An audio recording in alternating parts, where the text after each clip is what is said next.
Cool.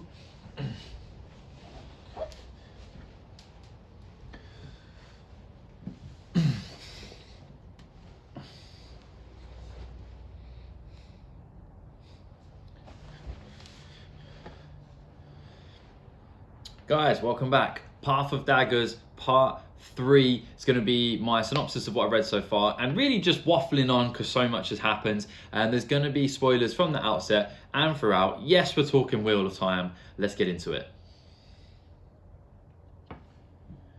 So I jumped back in with Rand's storyline, and this storyline has been kind of slow, but Mazrim Taim has sent word to Rand through another of the Asherman. And Mazrim Taim essentially has said that he's spotted Aes Sedai, which I believe is Egwene's Aes Sedai, because they're close to Andor. And he's essentially saying to Rand, hey, listen, I think we should blow these guys away. And Rand is saying, no, don't do that. And it's really clear that Mazrim Taim is essentially taking hold of the Asherman, and they're going to butt heads. There's no way that Mazrim Taim and Rand don't battle it out within the next couple of books. Like, I just can't see that happening. And the big question is, how many Asherman decide that Mazrim Taim is the one? And he's already given himself a really cool title. It's Mahale, which sounds a lot like Hyle, and they are wearing like long black coats. So, you know, I'll let you guys draw the comparisons there, some worrying comparisons. But yeah, it's interesting to see. We know from Mazrim Taim that also a lot of the Asherman have actually gone crazy. They've succumbed to the Taint, and he's had to slip them something. I think it was in their soup or something in their drink for them to pass away silently at night. And it's a lot more than he originally let on as well. So how long do some of these guys have? Like, I already know that Deshiva, like, he's not going to last too much longer unless we find a way to get rid of the Taint, which is something that Rand does talk about, and we'll talk about that in a minute. But first of all, Mazrim Taim. So Mazrim Taim has been able to channel for a really long time, and he hasn't succumbed to the Taint. So I think that either he knows something about the Taint, how it works, and how to hold it off, because he hasn't really shared any info of Rand as far as we know. And maybe that's the same thing that Cadsuane knows as well. Like, we are waiting on Cadsuane to give us some information that she had hinted that she knows when she first met Rand about the insanity and how to take a hold of that. So, you know, maybe there's a secret there. Or maybe the simple secret is that Mazrim Taim is a dark friend. I doubt it, because I don't think that the Dark One would want him teaching as many men how to channel as possible, because it's so easily could fall into Rand's hands if he goes back and just takes control of the Asherman.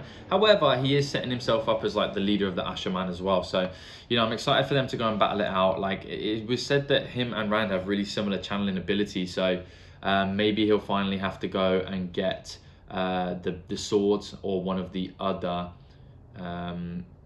Angreals or Sangreals that's going to really help him out with that as well. But, you know, it's a storyline that is interesting, and I predict that we need to figure it out soon. Like, I know there's going to be a battle at the Black Tower. You know, hopefully that is the Asherman versus the Aes Sedai that Eleda sends. That's what I'm hoping for. But you never know. Maybe Rand calls Egwene somehow, or like goes and travels to her, sends her a message and says, hey, this guy's trying to take over all the men. Like, I need you guys' help as well. Like, it really could be anyone. All we know is that it's going to be Aes Sedai, and there's going to be Asherman there, and it's going to be at the Black Tower. So we'll see if that comes to pass this time round.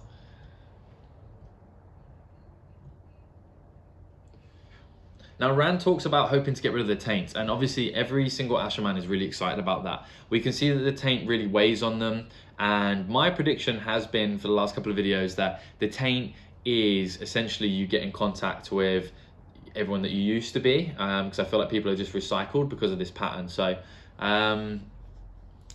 yeah, I don't know how he's going to get rid of the Taint. I would guess it would be something to do with his interaction in Shadar Logoth, because when he fought with that mystery man, well, he didn't really fight the mystery man like helped him out, but they both sent magic at the same time towards Mashadar. I don't know exactly what happened, but it was definitely said in the book that the Taint did not like it. It like reverberated or something. So I feel like maybe he's got an idea from that, or maybe it would be something similar to what Avinda did when she pulled apart the threads of a weave instead of letting it like dissipate. So I don't really know exactly how that'll work, but I feel like it's one of those two has given him the inspiration. Most likely the time in Shadar Logoth, because it was very explicitly said that the Taint didn't like that. So yeah, lots to come then. That will give us a ton of answers, or give me a ton of answers based on just how all these magics work and how these sources work, where they come from, etc. Because we already know the Dark One seems to have his own as well. So I suppose I better read and find out.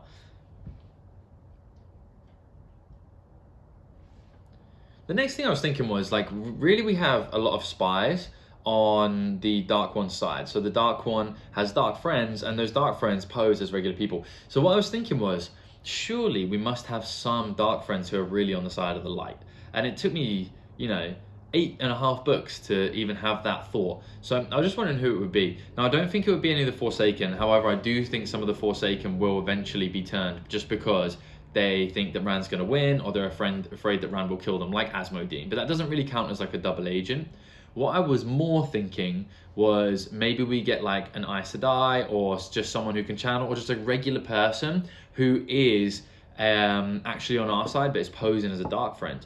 And the more I thought about it, the more I thought it's inevitable. Like, in big wars, you always have double agents on either side. And I was trying to think, well, who could that be? The only one that springs to mind is, we had that scene with Morgidian and then another woman who can channel, who was working for Moradin. I don't know anything about her, and the only reason she springs to mind is just because I don't know anything about her, and it didn't seem like she was one of the Forsaken. So, that's really weak evidence to go off of, but that's the only person I could think of that would actually be on our side. All the other Dark Friends seem to have done some pretty gnarly stuff so far.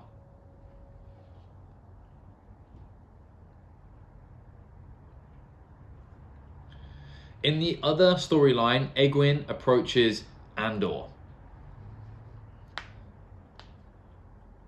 And we find out that Aran'Gar is still like in and around the camp.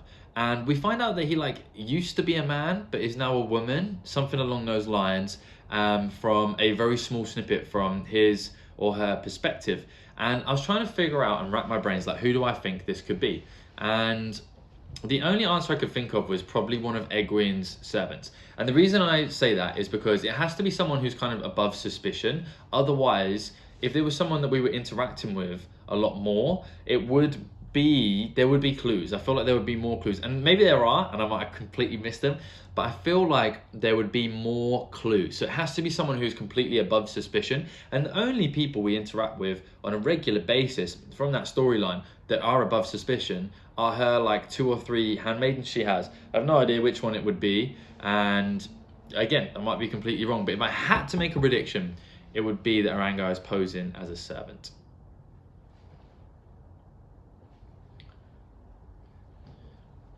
And there are a lot of mysteries. So another thing that was mentioned was that Siuan has discovered, well, not really discovered, she has seen a pattern. And the pattern is that all of the sitters are really, really young at the moment. And it's been mentioned a couple of times. Egwene is like openly mentioned in the book, and Egwene is trying to also figure out, and Siuan as well, like, what could this mean? And I put together some of the information. Essentially, it just means that, it's a certain generation. They're obviously a lot younger, because that's the whole point of this clue. The only thing I could think of is like, maybe it was trying to avoid a generation of Aes Sedai who already knew about something, but I don't know. This one really stumped me. I have absolutely no idea what this could mean, but I know it's going to be important.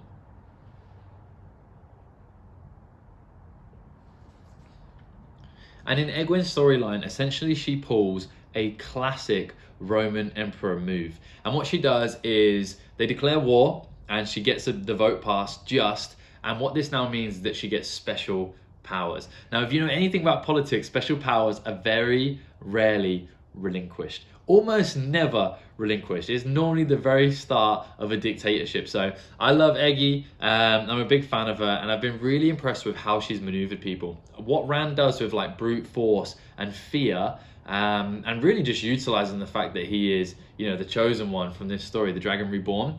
Like, Egwene seems to be getting done with actual maneuvering and ability, which has been really, really cool. Now, is she going to be a dictator moving forwards? I don't know. I hope not. But it would be pretty exciting for the story to have her be able to nullify the effects of the Hall, because they slow things down. Like, there's so much infight and so much politics, and it's not going to stop her main opponents still trying to slow her down, but she really has pulled out a trump card here. So yeah, I'm excited for the progression there. And we now know that they're going to stay for 1 month, camp just outside Andor. And I think a couple of things could happen. So number one, something I mentioned earlier, I feel like they may be involved in this battle in the Black Tower just out of nowhere. Like 1 month is quite a long time, especially in these books. Number two, when it comes to the speaking of time, I feel like I read somewhere about 2 years have happened in the 8 books that I've read, 8.5 books. I might be a little bit wrong there, but for some reason, that's the timeline I've got in my head. And what that means is that they're going to stay there for a month. That's roughly like half of a book if it all moved evenly in time period. So it means that maybe they do travel and get to Tarvalon at the end of this book, but I do not believe that that will be in any way, shape or form concluded, that storyline within this book. There's no way. Like, that siege of Tarvalon is going to be long, it's going to be convoluted with politics, and there's going to be so many players in it that I believe, you know, it might not even start this book, it'll probably start next book as well. But based on just times, it should start at the end of this book, which I'm excited for.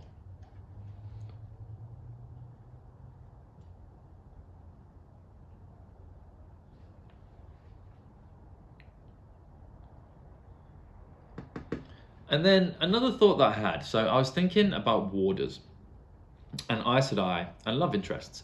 So I know that the Greens take a lot of warders and they love these warders, and I believe that their relationship is also physical with these warders. And there's nothing anywhere that says Aes Sedai can't love. They're not like Jedi, I don't believe. But then the Reds despise men. They hate the thought of men, and they never take warders. So that got me to thinking, and I was thinking, well, are they celibate? I doubt it. It wasn't mentioned. So do they prefer women? That would be the logical thought. And then I got to thinking that there's not really been any warders, and I googled not many warders who are women, sorry. And I googled this because I thought it was safe to Google, and it said there's only been 3, including Bridget. Now, obviously, our close friends in the story all know what the real deal is with Bridget, but does everyone else frown upon you know, people taking female warders because of the implication that that would be like a physical relationship as well? And I don't really know where I'm going with this, but it's just an interesting thought. Like, I'm sure I'll find out more, and it's not really been mentioned. There aren't any like same-sex relationships mentioned in this book or in this series, but I just assumed that the Reds, like, that must happen, right? So yeah, I don't really know where I'm going with that, but just a thought that struck me as I was making the video. So up next, I think I'm moving to an Elaine storyline. So we have Elaine, Evinda, and Nynaeve, and they've just traveled. Evinda just plucked apart the weave, and Matt has been left behind. Now, someone kind of hinted in the comments that I'm probably not going to see Matt for a little while now, which is so frustrating. It's the storyline I'm waiting for. But I am interested to see whether this group of characters can cross over with maybe Perrin, maybe Morghese is reunited with Elaine, and maybe she finally takes the thrones, which would be really exciting because we'd have a lot of our characters back together again. And that's some of my most exciting reads, is when extra characters that haven't seen each other come back together. Things normally happen. There's always like a sizing up, a power struggle kind of, and then they crack on with business, and things is normally, you know, really exciting. I'm also really excited to get back to the storylines of the Forsaken, some of my absolute favorites, and if someone could just throw in some Padan Fain, you know, I'd be a happy bunny. Thanks so much for watching. Please like and subscribe if you are enjoying this series, and I'll see you for the next video. Ooh. Oh, I need to...